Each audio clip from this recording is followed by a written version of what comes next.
Halo teman-teman semuanya, terima kasih sudah klik video ini. Nah, pada video kali ini aku bakal ajak teman-teman semua untuk membedah karya sastra yaitu cerpen dengan judul Runtuhnya Surau Kami. Nah, kita akan menganalisis unsur intrinsik yang ada pada karya tersebut. Sebelum itu, mari kita dengarkan bagaimana jalan cerita dari Runtuhnya Surau Kami. Selamat menikmati. Kalau beberapa tahun yang lalu, Tuan datang ke kota kelahiranku dengan menumpang bis, maka kira-kira sekilometer dari pasar akan sampailah Tuan di jalan kampungku. Pada simpang kecil ke kanan, simpang yang kelima, membeloklah ke jalan sempit itu. Dan di ujung jalan nanti, akan Tuan temui sebuah surau tua. Di depannya ada kolam ikan yang airnya mengalir melalui 4 buah pancuran mandi. Dan di pelataran kiri surau itu akan Tuan temui seorang tua yang biasanya duduk di sana dengan segala tingkah ketuaannya dan ketaatannya beribadat. Sudah bertahun-tahun ia sebagai garin, alias penjaga surau itu. Orang-orang memanggilnya kakek. Sebagai penjaga surau, kakek tidak mendapat apa-apa. Ia hidup dari sedekah yang dipungutnya sekali sejumat. Sekali 6 bulan ia mendapat 1/4 dari hasil pemungutan ikan emas dari kolam itu, dan sekali setahun orang-orang mengantarkan fitrah id kepadanya. Tapi sebagai garin, ia tak begitu dikenal. Ia lebih dikenal sebagai pengasah pisau, karena ia begitu mahir dengan pekerjaannya itu. Orang-orang suka minta tolong kepadanya, sedangkan ia tak pernah minta imbalan apa-apa. Orang-orang perempuan yang meminta tolong mengasahkan pisau atau gunting, memberinya sambal sebagai imbalan. Orang laki-laki yang meminta tolong, memberinya imbalan rokok, kadang-kadang uang. Tapi yang paling sering diterimanya ialah ucapan terima kasih dan sedikit senyum. Tapi kakek ini sudah tidak ada lagi sekarang. Ia sudah meninggal, dan tinggallah surau itu tanpa penjaganya. Hingga anak-anak menggunakannya sebagai tempat bermain, memainkan segala apa yang disukai mereka. Perempuan yang kehabisan kayu bakar sering suka mencopoti papan dinding atau lantai di malam hari. Jika Tuan datang sekarang, hanya akan menjumpai gambaran yang mengesankan suatu kesucian yang bakal roboh. Dan kerobohan itu kian hari kian cepat berlangsungnya. Secepat anak-anak berlari di dalamnya, secepat perempuan mencopoti pekayuannya. Dan yang terutama ialah sifat masa bodoh manusia sekarang yang tak hendak memelihara apa yang tidak dijaga lagi. Dan biang keladi dari kerobohan ini ialah sebuah dongeng yang tak dapat disangkal kebenarannya. Beginilah kisahnya. Sekali hari aku datang pula mengupah kakek. Biasanya kakek gembira menerimaku karena aku suka memberinya uang. Tapi sekali ini kakek begitu muram. Di sudut benar ia duduk dengan lututnya menegak menopang tangan dan dagunya. Pandangannya sayu ke depan, seolah-olah ada sesuatu yang mengamuk pikirannya. Sebuah belek susu yang berisi minyak kelapa, sebuah asahan halus, kulit sol panjang, dan pisau cukur tua berserakan di sekitar kaki kakek. Tidak pernah aku melihat kakek begitu durja dan belum pernah salamku tak disahutinya seperti saat itu. Kemudian aku duduk di sampingnya dan aku jamah pisau itu. Dan aku tanya kakek, "Pisau siapa, kek?" "Ajo Sidi." "Ajo Sidi?" Kakek tak menyahut. Aku ingat Ajo Sidi, si pembual itu. Sudah lama aku tak ketemu dia, dan aku ingin ketemu dia lagi. Aku senang mendengar bualannya. Ajo Sidi bisa mengikat orang-orang dengan bualannya yang aneh-aneh sepanjang hari. Tapi ini jarang terjadi karena ia begitu sibuk dengan pekerjaannya.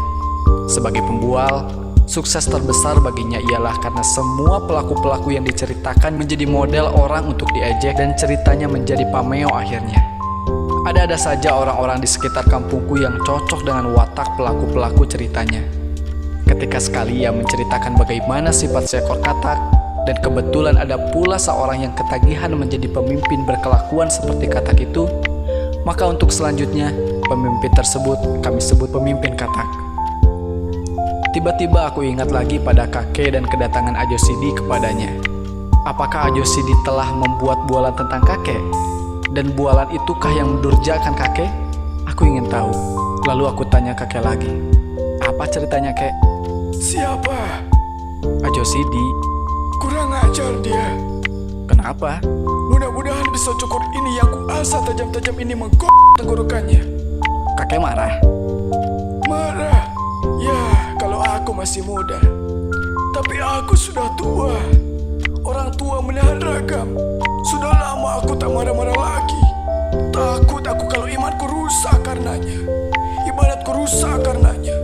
Sudah begitu lama aku berbuat baik, beribadat, bertawakal kepada Tuhan. Sudah begitu lama aku menyerahkan diri kepadanya.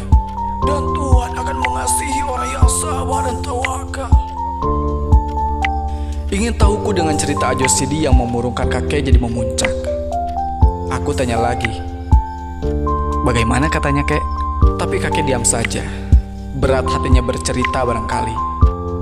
Karena aku telah berulang-ulang bertanya, lalu ia yang bertanya kepadaku. Kau kenal padaku bukan? Sedari kau kecil aku sudah di sini. Sedari muda aku bukan? Kau tahu apa yang kulakukan semua bukan? Terkutuklah perbuatanku, dikutuki Tuhanku, semua pekerjaanku. Tapi aku tak perlu menjawabnya lagi. Sebab aku tahu, kalau kakek sudah membuka mulutnya, dia tak akan diam lagi. Aku biarkan kakek dengan pertanyaannya sendiri. Sedari muda aku di sini bukan? Tak ku ingat punya istri, punya anak, punya keluarga seperti orang lain. Tahu, tak ku pikirkan hidupku sendiri. Aku tak ingin cari kaya, bikin rumah, segala kehidupanku, lahir batin ku serahkan kepada Allah Subhanahu wa Ta'ala. Tak pernah aku menyusahkan orang lain. Lalat seekor enggan aku membunuhnya. Tapi kini aku dikatakan manusia terkutuk, umpan neraka. Marahkah Tuhan kalau itu yang kulakukan? Akan aku kutukinya kalau selama hidupku aku mengabdi kepadanya. Tak kupikirkan hari esokku, karena aku yakin Tuhan itu ada dan pengasih dan penyayang kepada umatnya yang tawakal. Aku bangun pagi-pagi, aku bersuci, aku pukul beduk membangunkan manusia dari tidurnya supaya bersujud kepadanya. Aku sembahyang setiap waktu, aku puji-puji dia, aku baca kitabnya. Alhamdulillah kataku bila aku menerima karunia-Nya. Astagfirullah kataku bila aku terkejut. Masya Allah kataku bila aku terkagum. Apa salahnya pekerjaanku ini? Tapi kini aku dikatakan manusia terkutuk. Ketika kakek terdiam lama, aku menyalakan tanyaku. Iya, katakan kakek begitu, kek? Ia tak mengatakan aku terkutuk, tapi begitulah kira-kiranya. Dan aku melihat mata kakek berlinang. Aku jadi belas kepadanya. Dalam hatiku aku mengumpati Ajo Sidi yang begitu memukuli hati kakek. Dan ingin tahuku menjadikan aku nyinyir bertanya. Dan akhirnya kakek bercerita lagi. Begini ceritanya. Pada suatu waktu, kata Ajo Sidi memulai, di akhirat Tuhan akan memeriksa orang-orang yang sudah berpulang. Para malaikat bertugas di sampingnya. Di tangan mereka tergenggam daftar dosa dan pahala manusia. Begitu banyak orang yang diperiksa. Dan di antara orang-orang yang diperiksa itu, ada seorang yang di dunia dinamai Haji Saleh. Haji Saleh itu tersenyum-senyum saja, karena ia sudah begitu yakin akan dimasukkan ke dalam surga. Kedua tangannya ditopangkan di pinggang sambil membusungkan dada dan menekurkan kepala ke kuduk. Ketika dilihatnya orang-orang yang masuk neraka, bibirnya menyunggingkan senyum ejekan. Dan ketika ia melihat orang yang masuk surga, ia melambaikan tangannya seolah-olah hendak mengatakan, "Selamat ketemu nanti." Bagai tak habis-habisnya orang yang berantri begitu panjangnya. Susut di muka, bertambah yang di belakang. Dan Tuhan memeriksa dengan segala sifatnya. Akhirnya sampailah giliran Haji Saleh. Sambil tersenyum bangga ia menyembah Tuhan. Lalu Tuhan mengajukan pertanyaan pertama. "Engkau?" "Aku Saleh. Tapi karena aku sudah ke Mekah, Haji Saleh namaku." "Aku tidak tanya nama. Nama bagiku tak perlu. Nama hanya buat engkau di dunia." "Ya Tuhanku." "Apa pekerjaanmu di dunia?"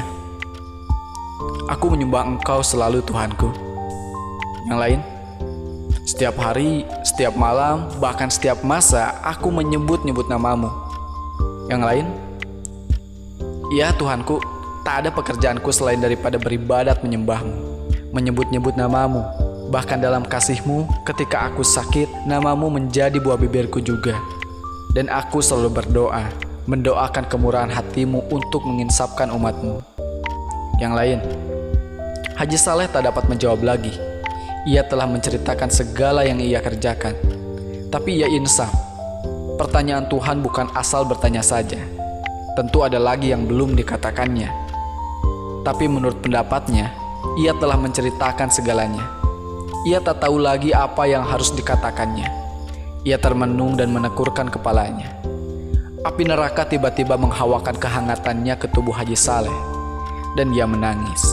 Tapi setiap air matanya mengalir, diisap kering oleh hawa panas neraka itu. Lainnya lagi? Tanya Tuhan. Sudah hamba-Mu ceritakan semuanya, oh Tuhanku yang maha besar, bagi pengasih dan penyayang, adil dan maha tahu.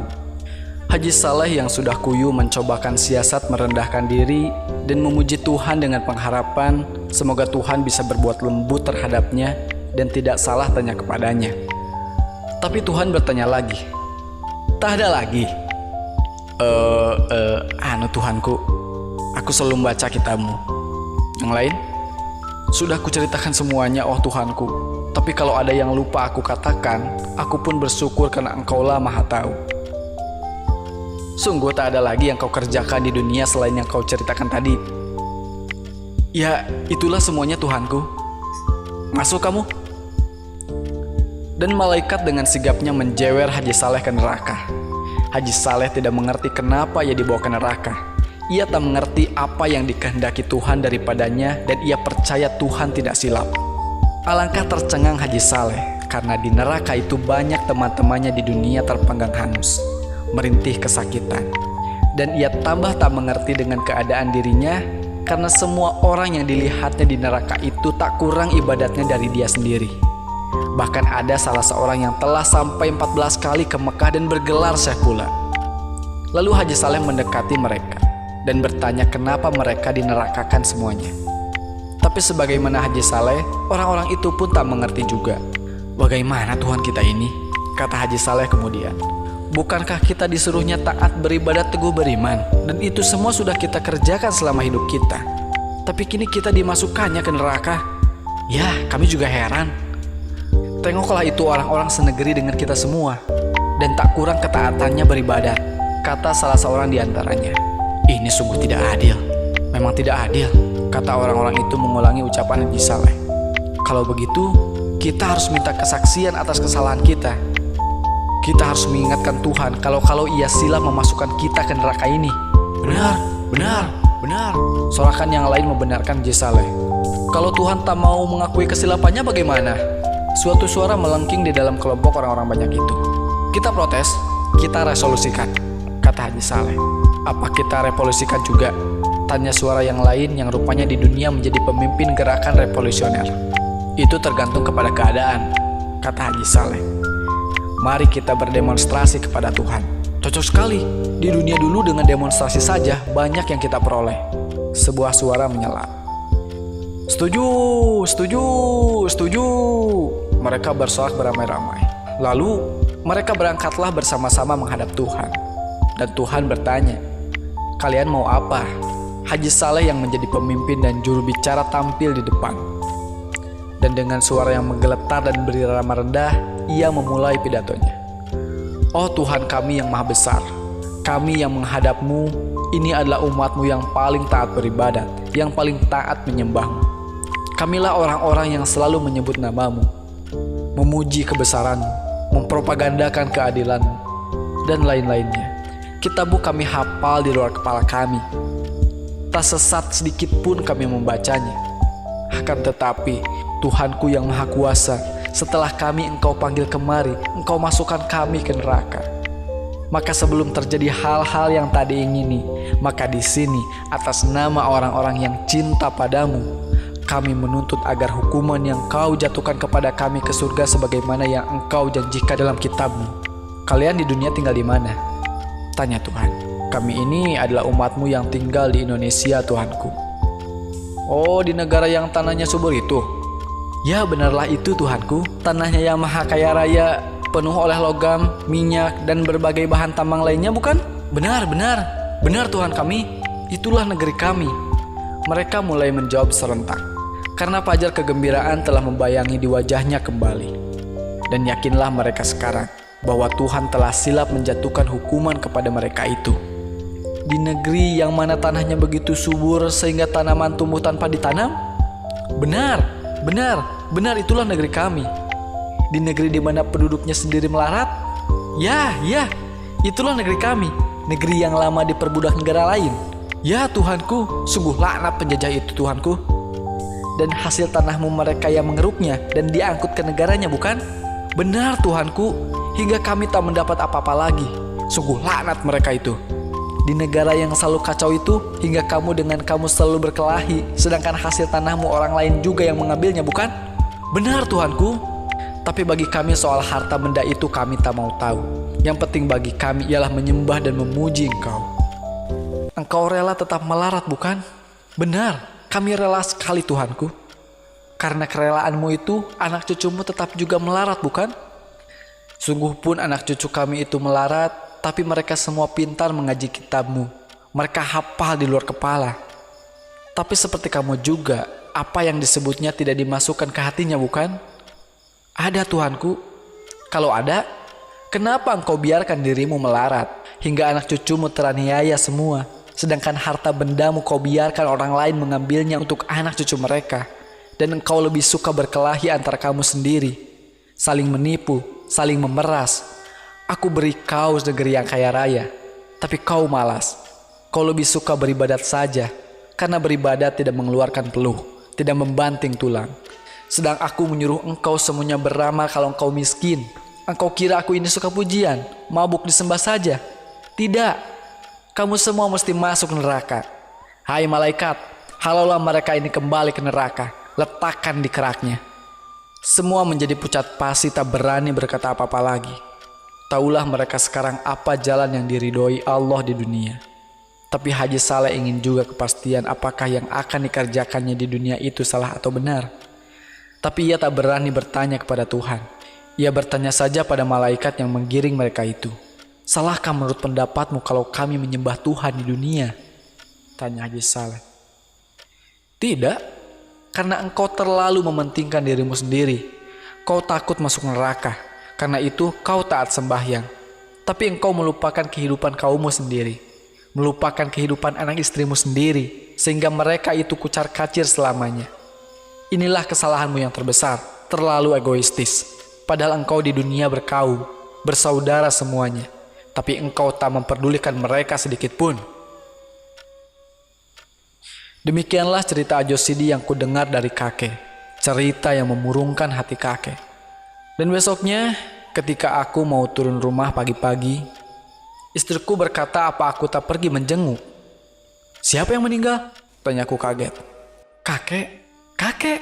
Iya. Tadi subuh, kakek kedapatan mati di suraunya. Dalam keadaan yang mengerikan sekali. Ia menggok lehernya dengan pisau cukur. Astaga, Ajo Sidi punya gara-gara. Kataku seraya cepat-cepat meninggalkan istriku yang tercengang-cengang. Aku cari Ajo Sidi di rumahnya. Tapi aku berjumpa dengan istrinya saja. Lalu aku tanya dia. Ia sudah pergi. Jawab istri Ajo Sidi. Tidak ia tahu kakek meninggal. Sudah, dan ia meninggalkan pesan agar dibelikan kain kapan buat kakek 7 lapis. Dan sekarang? Tanyaku kehilangan akal sungguh mendengar segala peristiwa oleh perbuatan Ajo Sidi yang tidak sedikit pun bertanggung jawab. Dan sekarang dia kemana? Kerja? Tanyaku mengulang hampa. Ya, dia pergi kerja.